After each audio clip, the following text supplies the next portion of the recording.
per hour. Let's look at the weather story today. Here's supposed to today. So not really feeling that summer heat for the upper Midwest. We're going to be in the upper 30s to lower 40s. We Let's hope lose so. all the cloud coverage we saw across the Northeast yesterday, and finally more sunshine back in the upper 50s. So we're setting up for a very active pattern going into the weekend, severe weather. Wow, even more reason to stay in. Thank you, Janessa. A Missouri man is facing charges after police say that he posted a video of himself licking merchandise at Walmart to mock fears of the coronavirus pandemic. The video reportedly shows 26-year-old Cody Lee Pfister licking deodorants and saying, "Who's scared of coronavirus?" Pfister was arrested and charged with making a second-degree terroristic threat. The coronavirus continues to spread globally, infecting everyone from everyday people to politicians, celebrities, and now the royals. The royal family has announced that Prince Charles, who's first in line to the British throne, has tested positive for COVID-19. According to his office, the Prince of Wales is experiencing mild symptoms, but, quote, otherwise remains in good health. Charles is now self-isolating and working from home. The Queen is said to be doing fine. In a statement from Buckingham Palace, they say that Charles's mother remains in good health. And she last saw her son briefly March 12th. After weeks of reporting a decline in the number of new coronavirus infections, life in China, the former epicenter of the virus, is beginning to emerge from lockdown. And in Europe, the virus continues to run rampant, where it continues to kill hundreds by the day. For more, we turn to NBC's Elliot Ruzzi live in London. And Elliot, give us an update on how Prince Charles is doing. That's right, and the palace says that he's doing well, that he showed minor symptoms, and he's self-isolating in Scotland right now. His wife hasn't tested positive for the virus, and as you guys mentioned, he last saw his mother, the Queen, on the 12th of March, and the palace say that she is in good health too. Now over to Spain, where the number of deaths keeps climbing, with a record 738 new fatalities reported in one day, bringing the total to almost 3,650, surpassing China's tally. Spain's death toll is only second to Italy. Even the country's deputy prime minister has tested positive. In Italy, while the number of deaths more or less climbs steadily each day, the rate of growth of new infections continues to slow bit by bit. Nonetheless, Italy has been ravaged and still has the largest death toll anywhere in the world, currently at just over 7,500. In Israel, the government says it may have to impose a complete lockdown except for essentials such as food and medicine, which means they would join a third of the global population estimated to be under lockdown. Francis, that's a mind-boggling figure of over 3 billion people in lockdown across the world.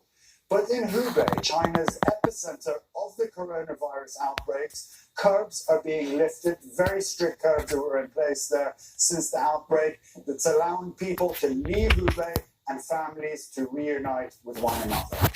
There are more signs of normalcy there, signs that we need to see. Thank you, Ellie.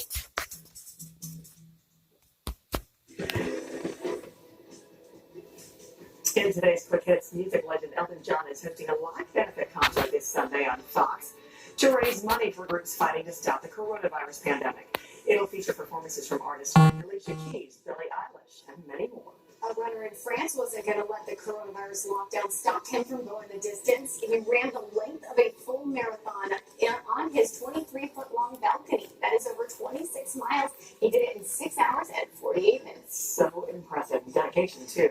Kylie Jenner has donated $1 million to help purchase face masks and other protective gear amid this coronavirus pandemic. Her doctor thanked her for the donation on Instagram, writing, "It'll help provide hundreds of thousands of supplies." As the coronavirus pandemic accelerates, so does our knowledge about this disease and its symptoms. Physicians are noticing some patients have moderate symptoms for about a week and then get better, while other patients have mild symptoms for about a week, but then get suddenly worse. Here's NBC's Joe Fryer. For some patients, doctors say the first phase of COVID-19 is more like a slow burn, with moderate symptoms for several days, even a week, before things rapidly go downhill, similar to the experience of Congressman Ben McAdams, who spoke with Today last Thursday. I'm feeling pretty bad. I think this is probably the worst cold I've ever had, but you're getting by.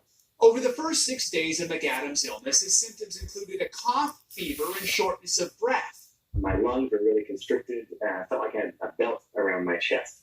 But on Friday, a day after this interview, McAdams was hospitalized, saying, "I experienced severe shortness of breath and struggled to maintain my blood oxygen at appropriate levels." He says he's now feeling relatively better. In addition to the well-known coronavirus symptoms, fever, cough, headache, and shortness of breath, doctors now say some patients may lose their sense of smell and taste. Utah Jazz player Rudy Gobert, who tested positive, tweeted, "Haven't been able to smell anything for the last 4 days." Experts say if that happens, and if it's your only symptom and you don't have allergies, call your doctor. That does seem to be a little bit more of a common thread that I think was underappreciated initially. Dr. Keith Mortman at George Washington University Hospital stresses everyone, even young people, needs to take coronavirus seriously. He made this video showing the extent of damage done to the lungs of an actual 59-year-old patient who's in critical condition with COVID-19. This is not the common flu. This is not your garden variety pneumonia. This is something that we have not seen or experienced before, and we all have to do our part, and we all have to take it seriously. Dr. Mortman says it's still way too early to know the long-term damage caused by coronavirus, even in younger patients. Joe Fryer, NBC News. Hi everyone, we're doing all we can to flatten this curve. Yesterday we had a dramatic drop, but you can see latest data now in by region. It has increased dramatically. All we really need is some sense of consistency. We'll watch this for the next 3 to 5 days and hopefully start to see a downward trend. We'll be right back.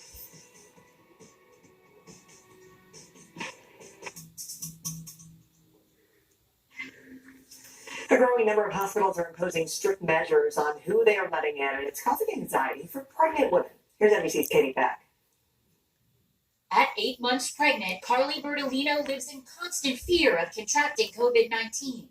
It's a horrible time for all pregnant ladies. This week, more worry. News from her doctor that she may have to give birth to her first child without her husband in the delivery room. You picture this milestone since you're a little girl, and not having my husband there potentially it's heartbreaking. Hospitals across the country drafting new standards to restrict the number of people allowed inside delivery rooms, even limiting the number of in-person prenatal checkups. Several hospitals in New York banning spouses and partners entirely. The anxiety now driving many pregnant women to explore delivering at home or in a birth center. We're getting swamped. Calls to midwife Karina Hossel surging. Every day, all day, into the night, of women asking if they're appropriate candidates for out-of-hospital birth and if we have space. While giving birth at home may reduce chances of a COVID-19 exposure, the decision to have a baby outside of a medical facility presents a whole new set of risks. That includes an increased risk for perinatal death, as well as potential neurologic problems with the baby. And despite the increased demand for home birth, not every woman is a safe candidate for it. You don't want a midwife who's taking everybody at every cost. This is not the time for us to lower our risk standards. Still, for Bertolino, the current standard's hard to accept. Emotionally, and you want your husband to be there if God forbid anything happens. Weighing the new complications of pregnancy, birth during a pandemic. Katie Beck, NBC News. And Starbucks is helping those braving the front lines of the coronavirus pandemic. The company has announced that it will offer free coffee to medical workers, firefighters, and officers. Now, this will all be available through May 3rd. It starts right now, those free drinks. In addition, the Starbucks Foundation has announced it will donate $500,000 to support first responders and healthcare workers. Yeah, and they can get by because their job is tough enough as it is any other time. Even more so, it's critical with all of us in this uncharted world that we're living in now. So any help that they can get, as long as we can give it. Not only are they going like day by day, but they're going hour by hour and minute by minute. And I love that they're doing this all the way through May 3rd. That's great. Not just through this first 2-week period that we're going to go through. All right, thanks for watching Early Today. I'm Corey Coffin. And I'm Francis Rivera on today, a rare live interview with the Fed Chairman and State of the Economy. Hope to see you back here tomorrow. Meanwhile, stay safe, stay well, We'll see you again. You're watching NBC News Now. We've got some breaking news. This is the line we've got last. Good afternoon from the spin. It's news made for your streaming world. NBC News Now. The largest economic relief package in U.S. history, more than $2 trillion worth, is expected to get the green light, despite some last-minute drama. This is not even a stimulus package. It is emergency relief. First up, those direct payments to most Americans. For people making up to $75,000 a year, a $1,200 check. Couples making up to $150,000 would get $2,400, plus an additional $500 per child. Next, unemployment benefits rising by $600 a week for up to 4 months, now expanded to include gig economy workers and freelancers. Small businesses also getting a boost. Forgivable loans up to $10 million to keep paying their employees. Also in the deal, $500 billion for corporations like airlines, including new rules on oversight and a ban on stock buybacks. And more than $100 billion for hospitals. New York Governor Andrew Cuomo saying his state that's been hardest hit will get $3 billion, what he says is not nearly enough. That is a drop in the bucket as to need. New reaction to the president's suggestion that he'd love to have the U.S. opened up by Easter. We're going to look at it. We'll only do it if it's good, and maybe we do sections of the country. His top public health advisor, who's warned the outbreak will likely last well past then, calling the president's timeline an aspirational goal. He's been very flexible about it. Even though it looks like he's made this absolute decision on something, he does have an open mind about it. That bill now heads to the House, the president saying he will sign it immediately. And as for those checks, you could get them faster if you have direct deposit with the IRS. If not, it could be more than a month by mail. Francis? All right, Peter, important information. Thanks. This extraordinary crisis is leading to some extraordinary calls to action. New York University is graduating some of its medical students early so that they can join the battle as more hospitals around the country are besieged. Here's NBC's Tom Costello. From the doctors on the front lines, a sobering reality check on the pandemic.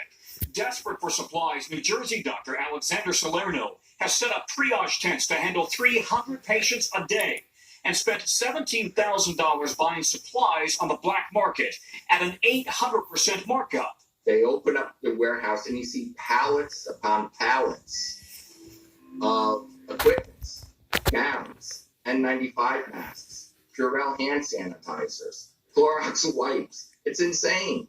And I'm like, there's no moral compass. At Brigham and Women's Hospital in Boston, critical care doctor Daniela Lamas knows the devastating impact of not allowing visitors to the hospital. I'm worried about my patients taking their last breaths alone. I worry about this at the same time that I acknowledge that this is actually what we must do in today's climate with this illness. At New York Metropolitan Hospital in Harlem, a surge in young patients on ventilators struggling to breathe.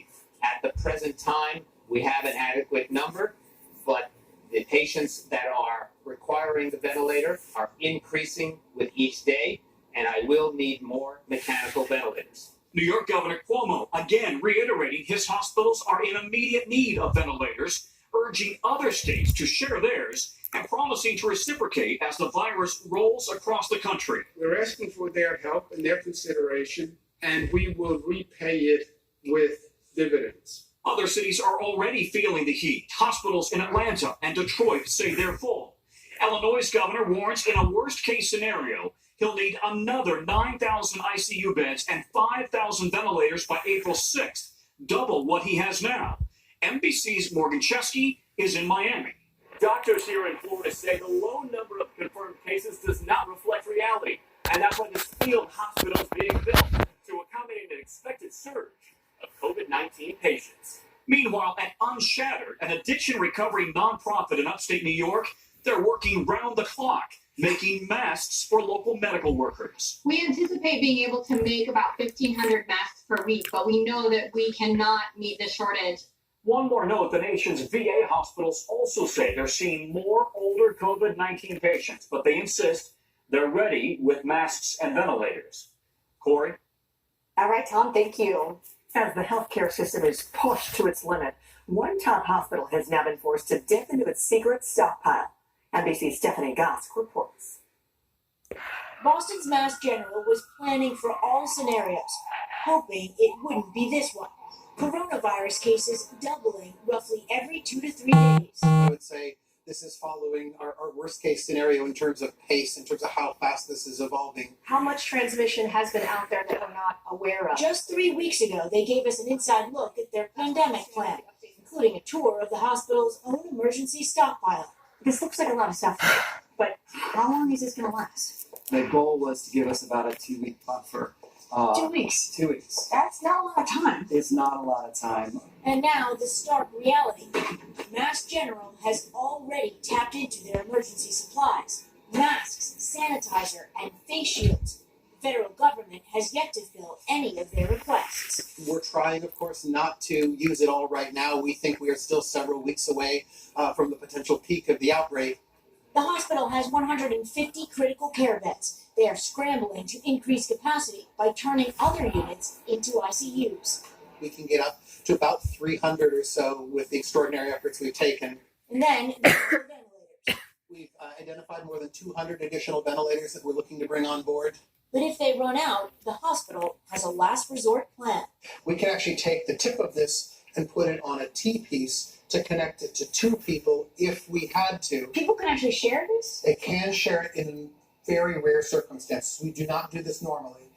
Because normally a hospital like Mass General doesn't run out of the supplies critical to saving lives and protecting the staff. The reality is right now the supply chain just can't keep up with our needs. And every day those needs are growing. Stephanie Gosk, NBC News. Starbucks is lending a hand to those braving the front lines of the coronavirus pandemic. The company announcing it will offer free coffee to medical workers, firefighters, and officers. These essential workers will be able to receive a free 12-ounce brewed coffee right now through May 3rd. In addition to free drinks, the Starbucks Foundation also announced it'll donate $500,000 to support first responders and healthcare workers. Those are the stories we like to hear. More wildfire conditions in the South. Let's turn to NBC meteorologist Janessa Webb, who's here with the very latest on that. Good morning, Janessa. Good morning. I just feel like wildfire season, we talk about that in the summer, and we are just starting spring. We do have a small system making its way across the upper Midwest, but the big weather story today is this heightened awareness with temperatures. They're well above average across the southern plains. Also, the gusty winds are going to be picking up to about 55 to 60 miles per hour, and that potentially could spark up the severe weather threat throughout your afternoon. That's a look at the big weather story of the day. Here's a closer look at your day ahead. So you can see very warm still for the southern plains. The cold front going to make its way through even for the upper Midwest to the northeast. Daytime highs, they're going to be above average for New York City, 56 degrees. So watching the severe weather threat is heightened for this weekend. Yeah, that time of year. Oh, thank you, Janessa. A hockey coach saved the day by organizing a special parade for a 6-year-old Connecticut boy. Over 50 people came out with their horns, signs, and trumpets in their vehicle, keeping a distance, all to wish little Sammy Pex a very happy birthday. He couldn't have a birthday party the past 2 years. Last year, his mother was hospitalized for a rare brain disorder. This year, of course, because of the coronavirus. I'm glad to see the entire community coming together for the entire family and for them as well. And we'll give you a happy birthday on air. All right, grocery store staffers play a vital part in helping us get our food on the table, the supplies we need, but how are they managing? And what can we do to ensure everyone's safety when shopping? Here's NBC's Vicki Wynn. In the midst of shutdowns and social distancing, grocery store clerks are seeing a sustained spike in demand as shoppers stock up for a pandemic. Sales have gone up tremendously, and customers are just coming in and buying up product at unseen levels. Jared Labar usually works in the corporate office for King Supermarkets, but now he's in stores helping to restock. Is there anything that people can do to help all of these workers who are on the front lines? The biggest thing for us is, just make sure that they're adhering to the social distancing. To keep that distance and protect workers from the constant flow of customers, Albertsons, H-E-B, and Kroger are installing plexiglass shields in the checkout line. Just remember that we're human beings too, and we have fillings, and yeah, just take care of us too, because we're taking care of them. Workers asking customers to be patient and understanding when items are sold out. Despite assurances that the supply chain is working, some stores continue to report gaps in what they normally provide. We're actually out of ground turkey at the moment. Still, essential items are available, thanks to staff providing some normalcy during an abnormal time. Somebody's got to be here. People need food. There's some things you can live without. Food is not one of them. And on social media, a flood of appreciation in the form of art like this. Workers hailed as heroes and thanked by many for being brave. This banner hung across the street from a store in Brooklyn. Thanks for the groceries. We love you. They're really awesome, and to be here, like during this time period where it's really tough, it takes a great person. With data showing the average grocery store worker makes $29,000 a year, these staffers are working overtime to provide basic services to keep society running. Well, I don't consider myself a hero. Karen, a cashier from New Jersey, tells us she's just doing her job. It's our job to make sure that you have what you need. So next time you see your cashier, just say thank you. It means a lot.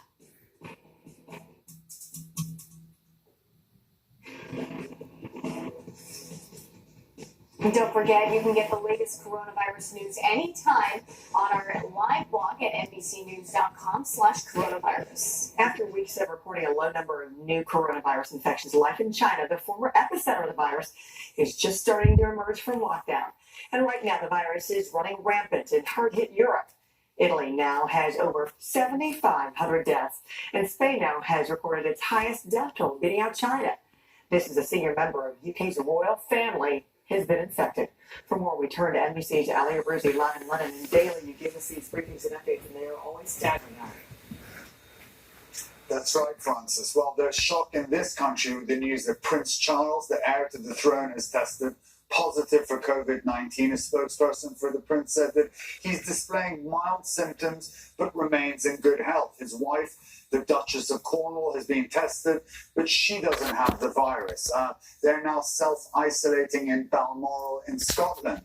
But Francis, Prince Charles was attending engagements amongst crowds, shaking hands till the 12th of March, underscoring the importance of social distancing and isolation as this virus knows no class or race. In Spain, the number of deaths keeps climbing, with a record 738 new fatalities reported in one day, bringing the total to 3,647 and surpassing China's tally. Spain's death toll is only second to Italy. Even the country's deputy prime minister has tested positive. In Italy, while the number of deaths more or less climbs steadily each day, the rate of growth of new infections continues to slow. Nonetheless, Italy is being ravaged and still has the largest death toll anywhere in the world at 7,500. In Israel, the government says it may have to impose a complete lockdown, except for essentials such as food and medicine, which means they would join a third of the global population estimated to be under lockdown. That's a mind-boggling figure of over 3 billion people. Francis? Mind-boggling indeed. Thank you, Alan. Hi everyone, I know we're all trying to flatten the curve, but this is our biggest update yet. Look at the jump and our largest line by region. We're going to continue to see the growth spurt, but while watching the consistency of this, it continues to be up and down. We'll be right back.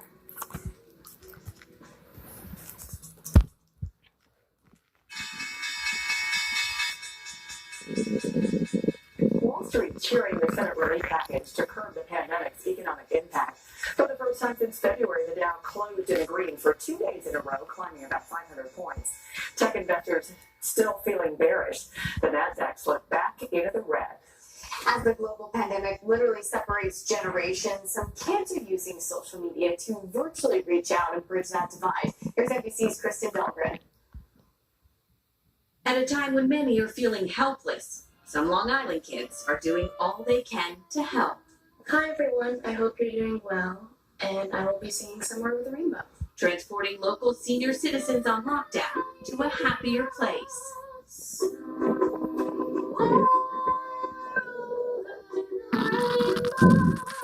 Sending videos and pictures through a program called Made You Smile. They say a song can bring people together. That may be more true than ever.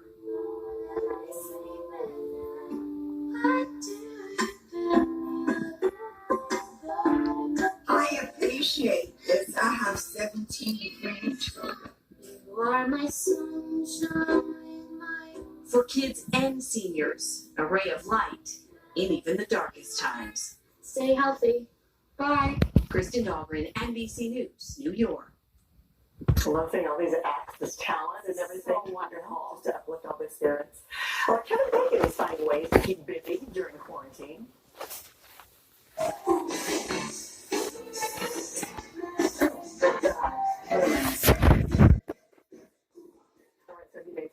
Popcorn Top is on listening to Bruno Mars song Locked Out of Heaven. I mean, jokes with a pop star on Twitter. I love it. Bruno Mars had a song called Locked Down with Kevin. So you do some, right? You do some popcorn toss. You play that in a little bit of 6 degrees of Kevin Bacon, and you're all set when we get quarantine, right? How many times do we have to do that shot to make sure you have your right?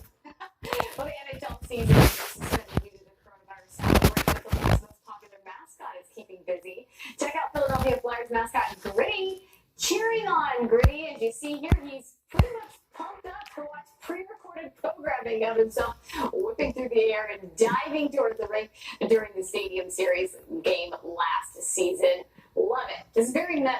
Yeah, very much it is. And I tell you what, leave it to Gritty during a global pandemic that somehow still makes the headlines right there. But hey, if we're smiling, we'll take it. Any videos that can keep us smiling, hopefully we keep you smiling as well. We really appreciate you watching early today. I'm Corey Coffin. And I'm Francis Rivera. Great to have you with us this morning. Your news continues right here on NBC and our NBC stations. Stay well, stay healthy, and stay safe. You're watching NBC News Now. The battle against ISIS is now in its final stages. So you have smugglers using your ranch as a lookout point. There have been report after report of unsanitary and overcrowded conditions. That facility is cleaned every day. State of the Union address. Is anybody really getting much out of this anymore? President Trump became the first sitting U.S. president to set foot in North Korea this weekend. Welcome back to NBC News. Now we've got some breaking news. And all of a sudden, the entire apartment started rocking. NBC News can confirm that Iran seized the British oil tanker. For not following international maritime regulation. Right now, San Juan is at a standstill. The spin room. This will be the center of the political universe. Dehydration, fatigue, malnourishment. A lot of people are simply feeling hopeless for what lies ahead. In the time that you and I have been talking, we've lost at least 2 football fields worth of the Amazon. It's just a horror story. The Apollo 11 launch was 50 years ago today. I want to dig into our video archive. Liftoff. We have the liftoff.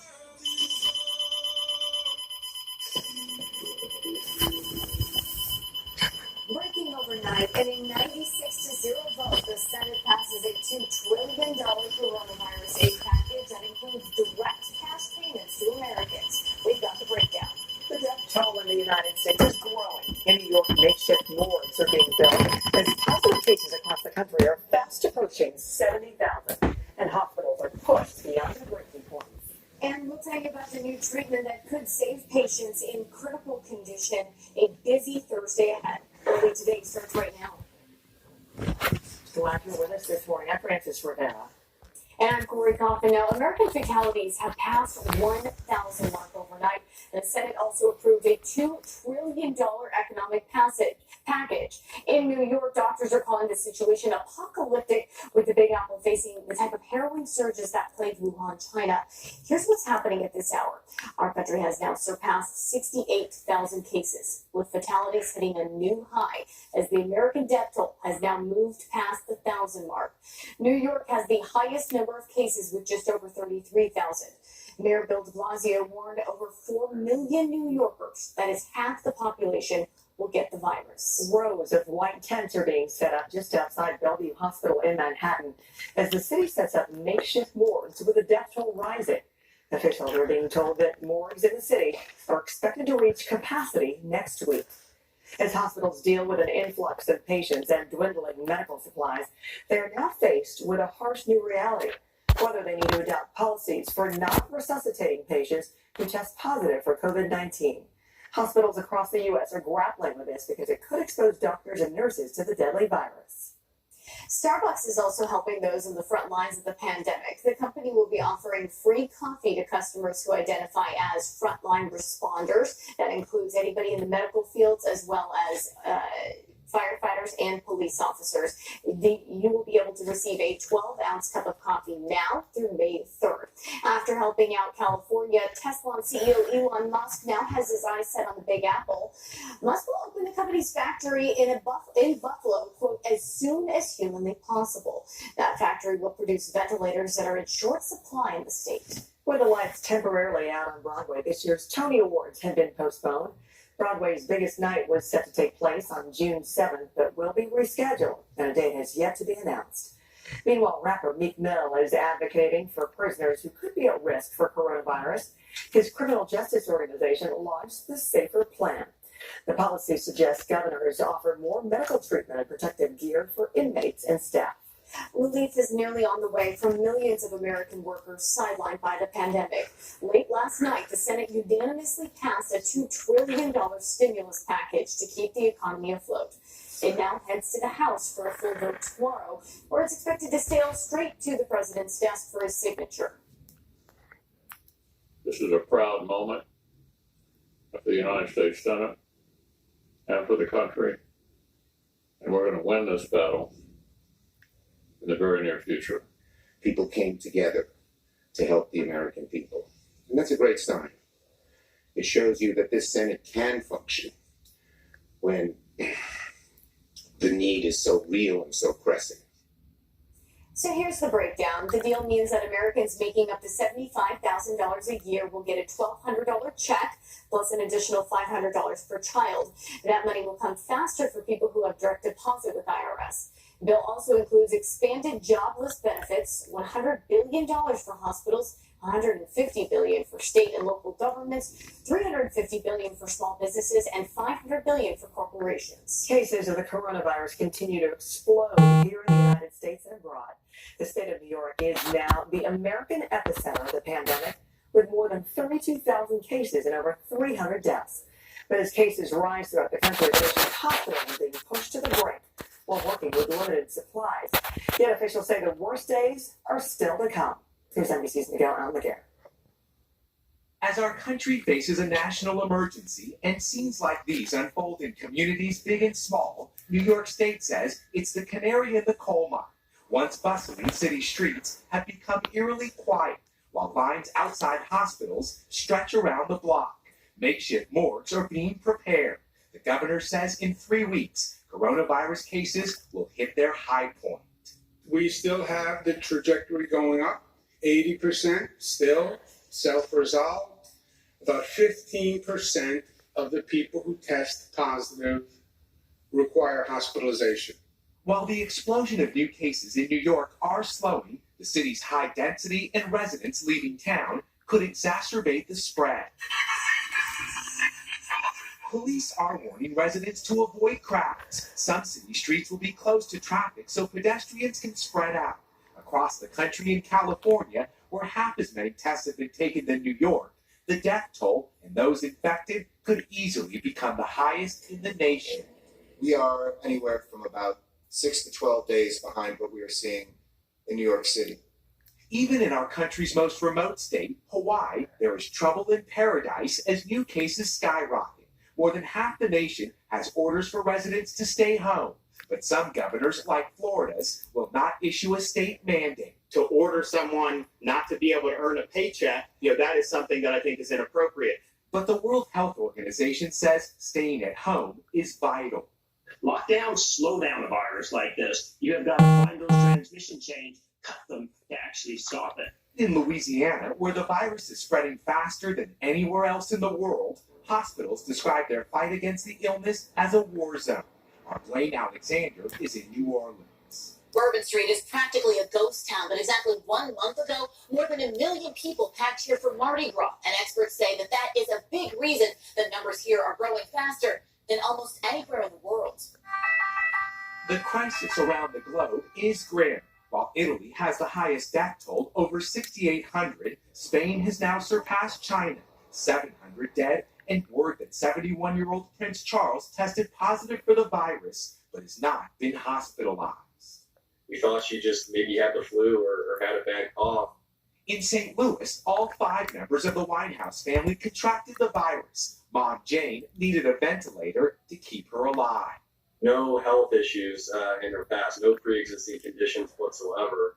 With this California doctor living in a tent outside his home to limit exposure to his family, it's another example of sacrifice, as every American faces the same threat. In cities like New York, social distancing appears to be working. With the number of new cases slowing, there is a glimmer of hope. Meantime, here in Los Angeles, we're told those orders to stay away from crowds could last as long as 2 months. Francis? Just astounding. Miguel, thank you.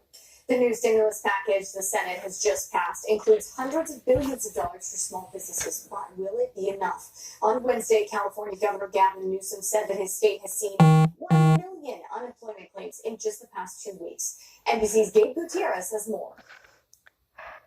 New national unemployment numbers are expected to shock the system. Likely millions of Americans, like Cheryl Swanson, are filing claims for the first time. It's a new reality that none of us really know how to deal with. From a restaurant in Colorado, she says it took her 6 days to file her claim. It was next to impossible. A lot of my coworkers didn't even try because they could tell from all of us that it was just maddening. GoFundMe is launching a small business relief initiative where people can donate online. Across America, the great adaptation is underway. Businesses are getting creative to survive. Big breath-ins. Yoga studios teaching down dog online. Electricians in San Francisco using their vans to deliver groceries. I think our guys are enthusiastic about it. From Chicago to Omaha, distilleries now brewing hand sanitizer. We'll form us an assembly line and crank as many out as we can. But now new concerns about the workforce still on the job. Less than a week after Amazon announced it was hiring 100,000 new employees to meet surging demand for home deliveries, workers in at least 6 of its warehouses have tested positive for COVID-19. And with customers packing grocery stores and pharmacies, employees there are on alert. It's a chance that I'm willing to take and my crew's willing to take and serve the community. In some cases, the line for groceries stretches around the block. Some other stores here in the New York area have had to temporarily close after employees tested positive for the virus. Our thanks to Gabe for that report. Storm chaser Josh Kern provided a closer look at the powerful tornado that ripped across parts of northern Mississippi on Tuesday. Kern was tracking the storm when it came very close to his vehicle. Well, the video capture shows the tornado's outer circulation sea of air tearing down trees and throwing debris into the windshield as it sucks debris into the funnel. Thankfully, Kern was not hurt in all of this. Well, heat and dry weather are putting parts of the U.S. in danger for fire season. NBC meteorologist Janessa Webb has a little bit more on that.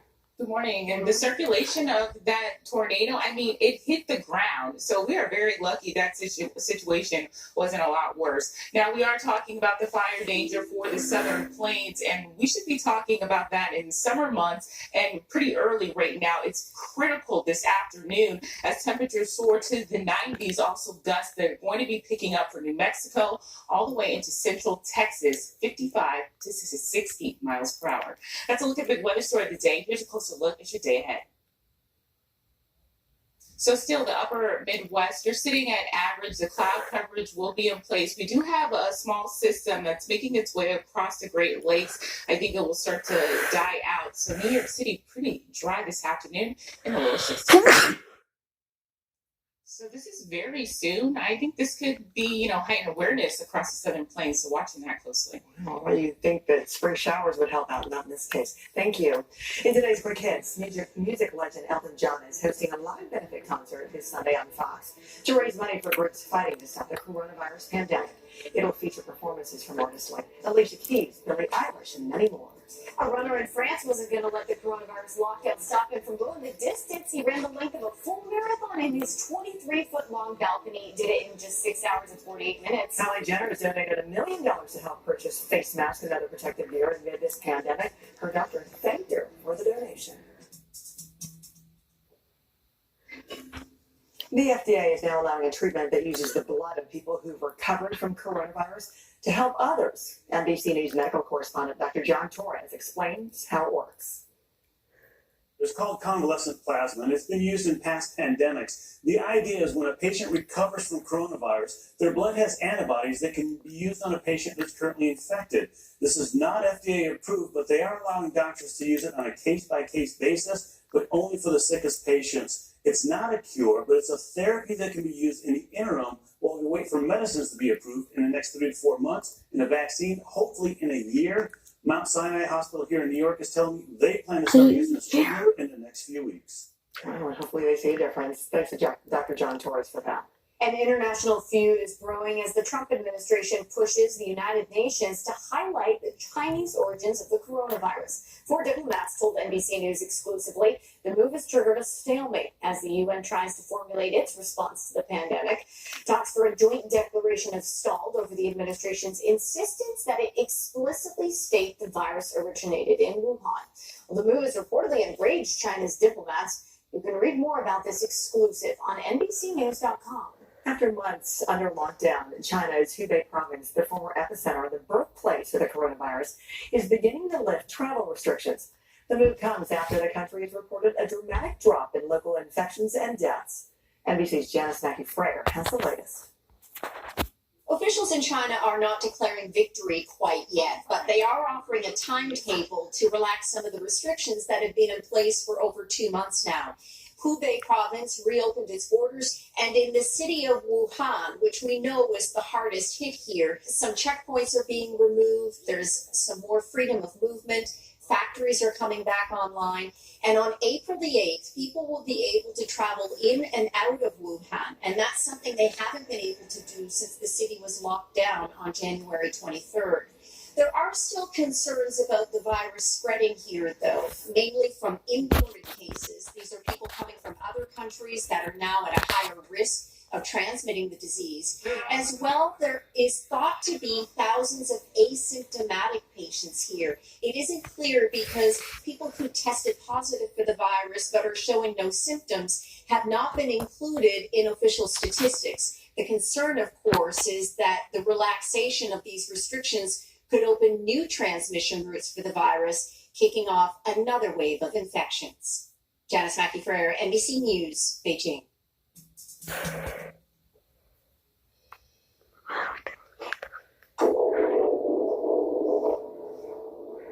Come on.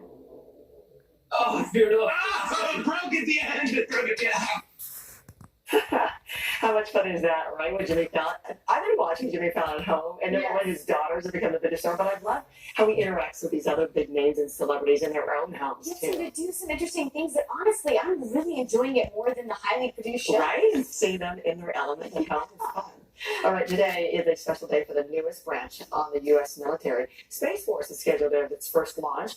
A United Launch Alliance Atlas V rocket will blast into orbit from Cape Canaveral Air Force Station in Florida just before 3 p.m. local time. It'll be carrying a high-frequency communications satellite. Brenton Tarrant, the Australian man accused of murdering 51 people in last year's Christchurch mosque shootings, has switched his plea to guilty. According to the New Zealand police, the 29-year-old, who had previously denied the charges, admitted to 40 charges of attempted murder and 1 charge of engaging a terrorist act. He is expected back in court in May. Bindi Irwin, the daughter of the late crocodile hunter Steve Irwin, is tied the knot in a small ceremony in her family's Australia zoo. Irwin shared the news of her marriage to her best friend Chandler Powell in an Instagram post. She said her mother Terry helped her get dressed and her brother Robert walked her down the aisle. The wedding spurred online protests as it came just hours before a ban on ceremonies with more than 2 witnesses. A dire warning from billionaire Bill Gates about the dangers of relaxing social distancing measures too early. There really is no middle ground. And it's very tough to say to people, hey, keep going to restaurants, go buy new houses. Ignore that pile of bodies over in the corner. Just, we want you to keep spending because there's some, maybe a politician who thinks GDP growth is what really counts. In that new TED Talks interview, the Microsoft founder says if he was president, he would focus on flattening the curve. All right, speaking of, let's get over to Janessa Webb, who's got an update on the efforts to do so. Yeah, I agree 100%. We need some kind of consistency, and that's just not what we're seeing here from our latest region by region. Yesterday, we saw a big time dip, but I think from this new data, we had less people registered for tested yesterday, and that's why we saw the rise. Northeast up to 21%. So consistency for the next week is going to be vital. By now, we have all heard the social distancing guidelines. The PSAs have been all over TV, radio, billboards, and the internet. Now, the vast majority of houses of worship are abiding, but there is an important message this morning for those who are not. We get more from NBC's Cynthia McFadden. So many things we never thought we'd see. The Pope watching over an empty St. Peter's Square. Drive-up confessions in Draper, Utah. The sacrament doesn't change. Shabbat Shalom. Shabbat services live streamed all over the country. In Jerusalem, the iconic gold dome of the Rock shuttered.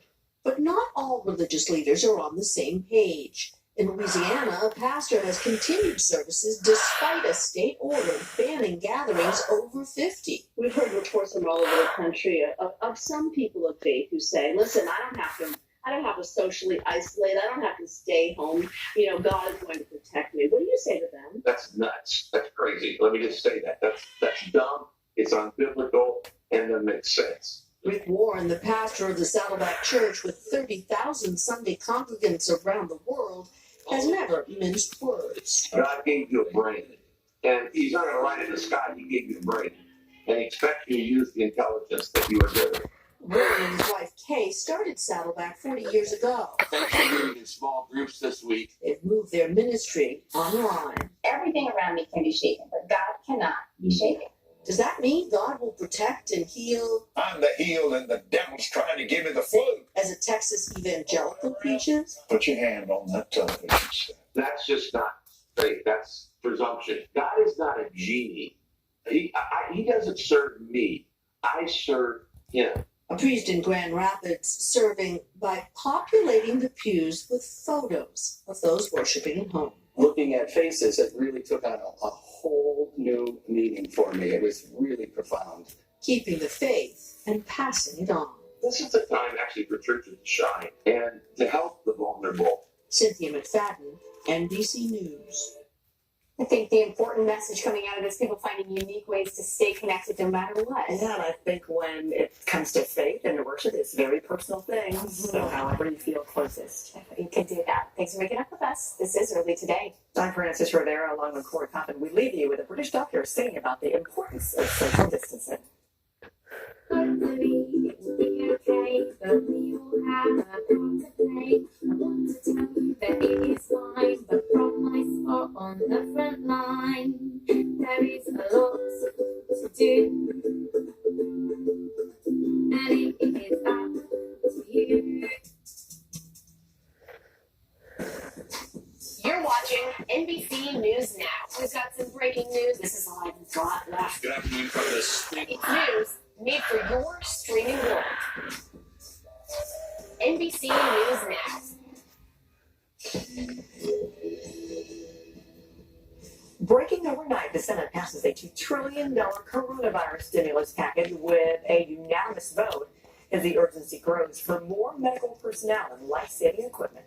With the number of positive cases soaring this morning, we'll take a look at the symptoms patients face who are in the middle of battling the virus. And with hospitals under siege, many are banning visitors and even turning away dads from delivery rooms, forcing more at-home births to avoid overcrowded emergency rooms. Plus, Starbucks coming to the rescue of many frontline healthcare workers with free coffee. Early Today starts right now. Good morning to you on this Thursday. I'm Corey Coffin. Some big news on the Senate's $2 trillion stimulus. Glad you're with us. I'm Francis Rivera. American fatalities hit record new highs, and officials in California warned that their coronavirus cases are increasing at the same rate similar to New York. Here's what's happening at this hour. Our country has now surpassed 68,000 cases as the American death toll soars into the quadruple digits, surpassing 1,000. New York has the highest number of cases with just over 33,000. California has over 3,000 cases. In California's Governor Gavin Newsom says that the Golden State has seen 1 million unemployment claims in less than 2 weeks. Newsom enacted stay-at-home measures earlier this month to curb the spread. As hospitals deal with an influx of patients and dwindling medical supplies, they're now faced with a harsh new reality: whether they need to adopt policies for not resuscitating patients who test positive for COVID-19. Hospitals across the U.S. are grappling with this because it can expose doctors Goodbye, and guys. nurses to the deadly virus. One of the nation's biggest health I never insurers been is waiving in basic payments for hospital stays related What's to the this virus. Aetna says crazy its customers will going have to on make with the co-payments or other recording? hospital-related costs as long Trying as not they to stay get in their sick. network. And Bauer switches from making Goodbye. hockey equipment to medical gear.